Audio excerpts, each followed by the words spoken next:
उत्तर प्रदेश के मुजफ्फरनगर में एक स्कूल के अंदर तृप्ता त्यागी नाम की एक टीचर अपने 3 बच्चों को बुलाती है और एक के बाद एक उनके पास खड़े एक मुस्लिम बच्चे को थप्पड़ लगवाती है। पहले एक बच्चा थप्पड़ मारता है, टीचर को मजा नहीं आता, वो कहती है और जोर से मारो, अच्छे से मारो। फिर 2 और बच्चे आते हैं, वो जोरों से थप्पड़ उस मुस्लिम बच्चे को मारते हैं। वो मुस्लिम बच्चा रोते रहता है। उस मुस्लिम बच्चे को तुमने जिंदगी भर के लिए मानसिक तौर पर स्कार कर दिया है। मानसिक तौर पर उसके मन में इतनी दरारें, इतनी खरोंचें पैदा कर दी हैं तुमने कि वो उससे कभी नहीं उबर पाएगा। बाप सामने आता है, बाप कहता है कि मैं टीचर पर कोई केस नहीं करूंगा, मामला सुलझा लिया गया है, मैंने अपने बच्चे को स्कूल से बाहर निकाल दिया है, उन्होंने फीस भी माफ कर दी है। मैं इस बात को आगे नहीं बढ़ाना चाहता हूं क्योंकि इससे समाज जो है उसकी शांति भंग होगी। आप जानते हैं, जब यह मामला सामने उभर कर आया तो भारतीय जनता पार्टी के प्रचार तंत्र से जुड़े 2 गुर्गों के ट्वीट्स मैंने पढ़े। एक गुर्गा यह कह रहा था कि वो जो टीचर है वो एक दिव्यांग है, चल नहीं सकती, वो दूसरे बच्चों से थप्पड़ इसलिए लगवा रही है क्योंकि वो खुद नहीं मार सकते।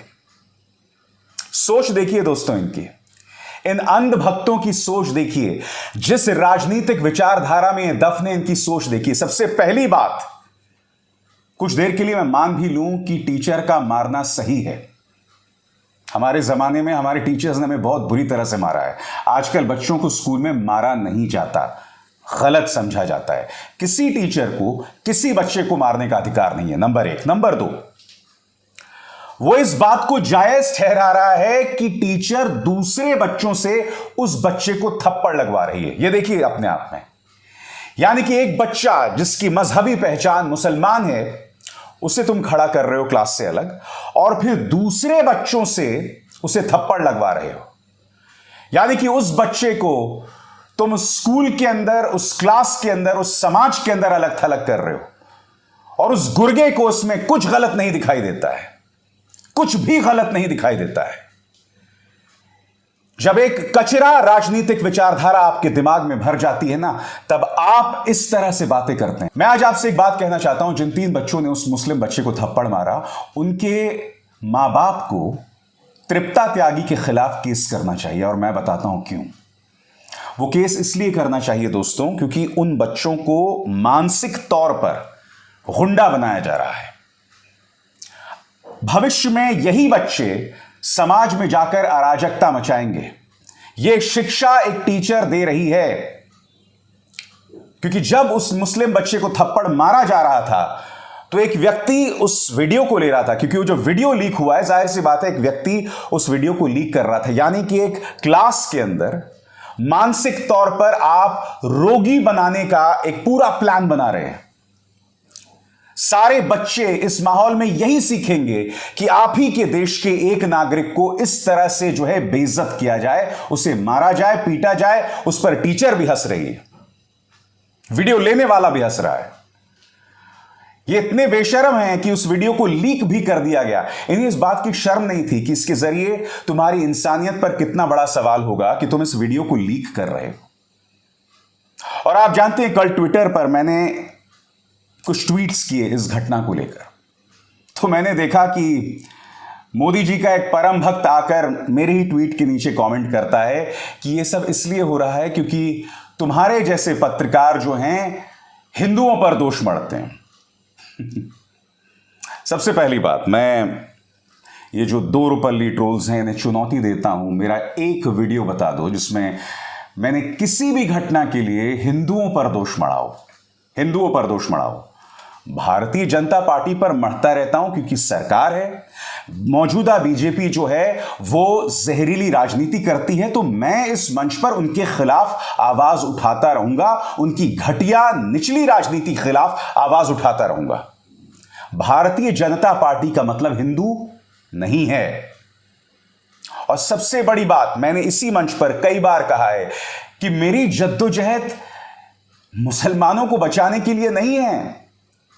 मैं आपके सामने एक पत्रकार के तौर पर रूबरू होता हूं, इस देश के नागरिक के तौर पर रूबरू होता हूं, और अगर दोनों धर्मों में अगर किसी को मैं बचाने का प्रयास कर रहा हूं तो सही मायने में इस देश की बहुमत वाली आबादी यानी कि हिंदुओं को बचाने की कोशिश कर रहा हूं। क्यों? क्योंकि मौजूदा भारतीय जनता पार्टी की जो राजनीति है, जो सोच है, वो आपको दंगाई बना रही है। इनके बड़े बड़े नेता मंचों पर खड़े होकर जिस तरह के भाषण देते हैं, उनसे इंस्पायर होकर आपकी नसों में सिर्फ जहर भर रहा है। अगर मेरी कोई जद्दोजहद है तो वो तो हिंदुओं की आत्मा बचाने की जद्दोजहद है कि आप और आपके बच्चे दंगाई न बन जाएं, आप और आपके बच्चे इस समाज के अंदर अराजक तत्व ना बन जाएं। अगर मेरी कोई जद्दोजहद है जो मैं लगातार करते रहता हूं, अपने ब्लड प्रेशर को हाई करके लगातार उन मुद्दों को आप तक लाते हुए, अगर मैं तमाम बातें कर रहा हूं तो हिंदू के हित में कर रहा हूं ताकि आप दंगाई ना बन जाएं। आप जानते हैं सबसे शॉकिंग बात यह है कि यह मुद्दा सामने आता है और पुलिस का एक बहुत ही हल्का सा बयान सामने उभर कर आता है। यहीं पर अगर निशाने में कोई हिंदू लड़का होता तो अब तक उस टीचर के घर पर बुलडोजर चल गया होता, क्योंकि बुलडोजर इनकी राजनीति का प्रतीक है। हालांकि मेरा मानना है बुलडोजर किसी पर नहीं चलना चाहिए। अदालतें हैं, अदालतों को उनका काम करने दीजिए। पुलिस का निहायत ही हल्का बयान, मैं चाहूंगा आप सुने कि किस तरह की बातें कर रही है पुलिस। सुनिए। अवगत कराना है, सोशल मीडिया पर एक वीडियो वायरल हो रहा है। इस वीडियो में एक महिला शिक्षक द्वारा एक बच्चे को दूसरे बच्चों से पिटवाने की बात संज्ञान में आई है। इसका संज्ञान लेते हुए तुरंत वीडियो की जांच पड़ताल कराई गई। तो जो प्रारंभिक तौर पे जो तथ्य प्रकाश में आए हो इस प्रकार है। ये वीडियो मंसूरपुर थाना क्षेत्र के फूफापुर गांव का है, जहां पर एक महिला द्वारा अपने घर में स्कूल संचालित किया जा रहा है और उसी स्कूल की कक्षा का ये वीडियो है, जिसमें महिला शिक्षक द्वारा एक बच्चे को दूसरे बच्चे से उसके स्कूल की कामना करने पर पिटवाया जा रहा है और कुछ आपत्तिजनक बातें उस वीडियो में बोली जा रही है। इसको संज्ञान में लेते हुए सभी संबंधित से बात की गई है और इसमें तहरीर प्राप्त की जा रही है और अग्रिम विधिक कार्रवाई सुनिश्चित की जा रही है। जाहिर सी बात है दोस्तों, इस पर राजनीतिक प्रतिक्रिया भी हो रही है। राहुल गांधी का बयान आपके स्क्रीन पर। मासूम बच्चों के मन में भेदभाव का जहर घोलना, स्कूल जैसे पवित्र स्थान को नफरत का बाजार बनाना, एक शिक्षक देश के लिए इससे बुरा कुछ नहीं कर सकता। यह भाजपा का फैलाया वही केरोसिन है जिसने देश के कोने कोने में आग लगा रखी है। बच्चे भारत का भविष्य है, उनको नफरत नहीं, हम सबको मिलकर मोहब्बत सिखानी है। ये हैं देश की महिला और बाल विकास कल्याण मंत्री। इन्हें पहचानते हैं आप? स्मृति ईरानी। मैं नहीं जानता हूं इस वक्त जब मैं कार्यक्रम रिकॉर्ड कर रहा हूं तो इन्होंने कोई बयान दिया है या नहीं दिया है। चलिए, हाथ कंगन को आरसी क्या देख ही लेते हैं। इस वक्त जो है सुबह के 6:30 बज रहे हैं दोस्तों, और देखते हैं इस पर स्मृति ईरानी जी का कोई बयान आया है या नहीं आया है। 10 घंटे पहले उनका यह बयान है, औद्योगिकरण को विस्तार देने हेतु 460 करोड़ की लागत से 10 व्यावसायिक इकाइयों की स्थापना में से अमेठी लोकसभा आत्मनिर्भर और आर्थिक रूप से सशक्त होगा। अमेठी लोकसभा के बारे में कई बातें कह रही हैं ये, आप देख सकते हैं। प्रधानमंत्री नरेंद्र मोदी का गुणगान गा रही हैं। वो तो खैर करना ही पड़ेगा, वरना आप मंत्री पद पर कैसे बनी रहेंगे। इनका मंत्रालय है महिला और बाल विकास कल्याण मंत्रालय, मगर मजाल है साहब, कोई बात इन्होंने कही है। National commission for protection of child rights के प्रियांक कनुंगो ने इस पर ट्वीट किया है। मगर मेरा सीधा सवाल, क्या टीचर तृप्ता त्यागी और वो व्यक्ति जो ये वीडियो बना रहा था, जिसने इसे लीक किया, क्या उन्हें गिरफ्तार किया जाएगा? क्या उन पर कानूनी कार्रवाई की जाएगी?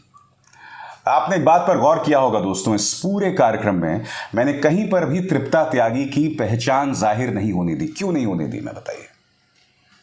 इसलिए नहीं होने दी क्योंकि मैं नहीं चाहता हूं कि तृप्ता त्यागी के खिलाफ कोई भीड़ खड़ी हो। मेरा मकसद वो बिल्कुल भी नहीं है, क्योंकि ये दोष सिर्फ तृप्ता त्यागी का नहीं है, दोष उन न्यूज चैनल्स का है जो 24 घंटे आपकी नसों में जहर भरते रहते हैं। ये दोष उस राजनीतिक सोच का है जो अपने वोट्स के लिए आपको दंगाई बना रही है, आपके बच्चों को दंगाई बना रही है। इसलिए मुद्दा कहीं ज्यादा गंभीर है। अगर मुंबई जयपुर ट्रेन में एक पैरामिलिट्री फोर्स का जवान इस तरह से 4 लोगों को गोली मार देता है और फिर गोली मारने के बाद कहता है कि वोट दो तो सिर्फ मोदी योगी को। तो इससे पता चलता है यह समाज बहुत बीमार हो गया है। इस समाज का इलाज जो है सिर्फ एक टीचर को गिरफ्तार करने से नहीं होगा या एक पैरामिलिट्री फोर्स के जवान पर दबिश डालने से नहीं होगा, उसे कानून के कटघरे में डालने से नहीं होगा। इसका व्यापक इलाज की जरूरत है।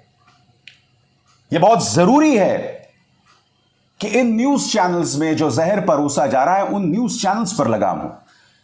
यह बहुत जरूरी है कि भारतीय जनता पार्टी के नेता अपने राजनीतिक वक्तव्यों पर विचार करें कि आप आए दिन जो जहर उगलते रहते हैं उसका कोई निदान हो, उसका कोई समाधान हो। क्योंकि चंद वोट्स के लिए आप मेरे देश को दंगों की तरफ, आग की तरफ लगातार ढकेल रहे हैं।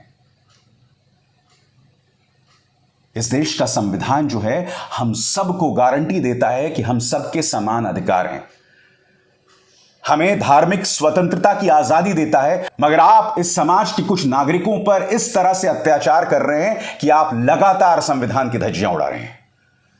आखिर क्यों? मैं ये बात समझना चाहता हूं। मैंने बात की मीडिया की दोस्तों, तो कल देर शाम को देखिए ये पत्रकार जिसे कुछ दिनों पहले स्मृति ईरानी ने जोरदार अंदाज से लतियाया था, माफ कीजिएगा जलील किया था, ये किस तरह के कार्यक्रम कर रहा है।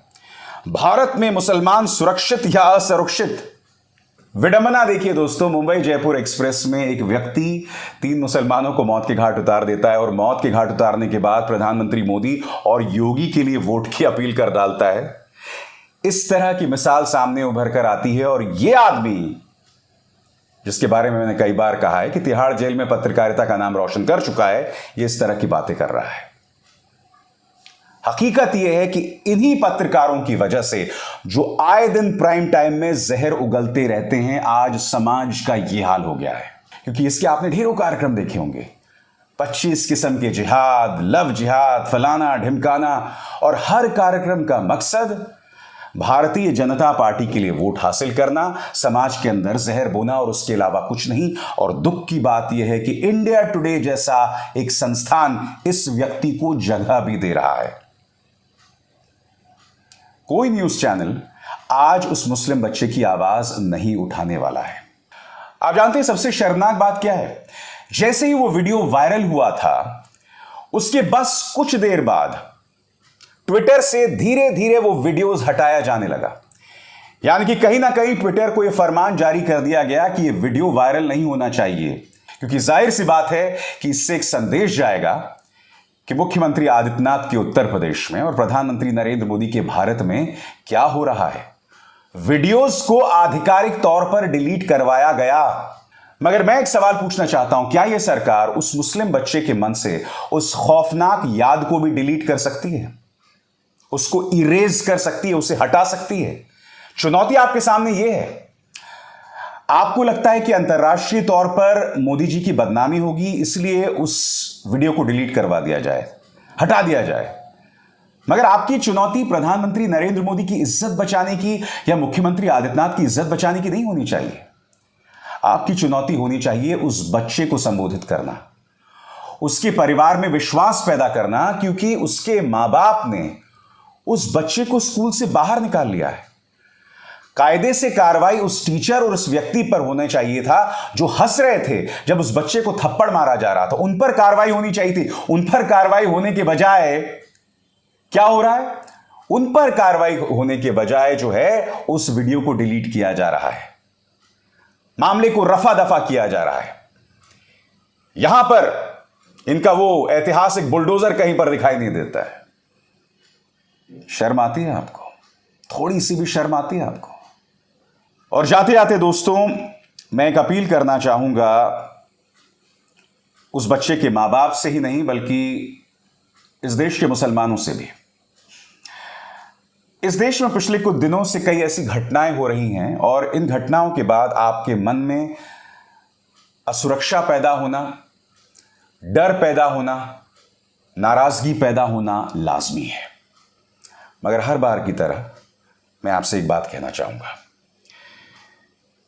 इस डर और इस नाराजगी की वजह से कोई ऐसा काम मत करिएगा जिसकी शर्मिंदगी आपके परिवार को भुगतना पड़े और उसके जरिए आपके समाज को भुगतना पड़े। क्योंकि आप जानते हैं कि हमारे समाज में एक सिख गलती करता है, एक ईसाई गलती करता है या एक मुसलमान गलती करता है तो पूरा जो दोष है कौम पर मढ़ दिया जाता है।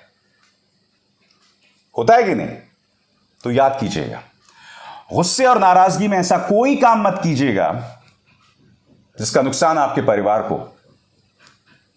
ये बहुत ही मुश्किल दौर है, हम सब उससे गुजर रहे हैं, मगर ये मत भूलिए इस मुश्किल दौर में मेरे जैसे भारतीय आपके साथ हैं और आपकी आवाज उठाने का खमियाजा मुझे भुगतना पड़ता है, मुझे निशाने पर लिया जाता है। आप जानते हैं सोशल मीडिया पर मेरे खिलाफ किस तरह का जहरीला प्रोपेगेंडा चलाया जाता है। आप जानते हैं संसद के अंदर अधकचरे, वाहियात और अश्लील नेता मेरे खिलाफ किस तरह का बयान देते हैं। बाहर आके वही बात कहने की उनकी हिम्मत नहीं, क्योंकि वो जानते हैं वो झूठ बोल रहे हैं। संसद के अंदर उन्हें विशेषाधिकार हासिल है। इसलिए आज की तारीख में अगर मैं आपसे इस घटना के बावजूद और ऐसी कई घटनाओं के बावजूद जिम्मेदारी भरे रवैये के परिचय की अपील कर रहा हूं, तो मैं अपनी प्रिविलेज वाली स्थिति से यह अपील नहीं कर रहा हूं आपसे। मैं एक हिंदू होने के नाते, एक ब्राह्मण होने के नाते अपील नहीं कर रहा हूं, क्योंकि यह मत भूलिए कि मैं और मेरा परिवार भी निशाने पर रहा है और अब भी है।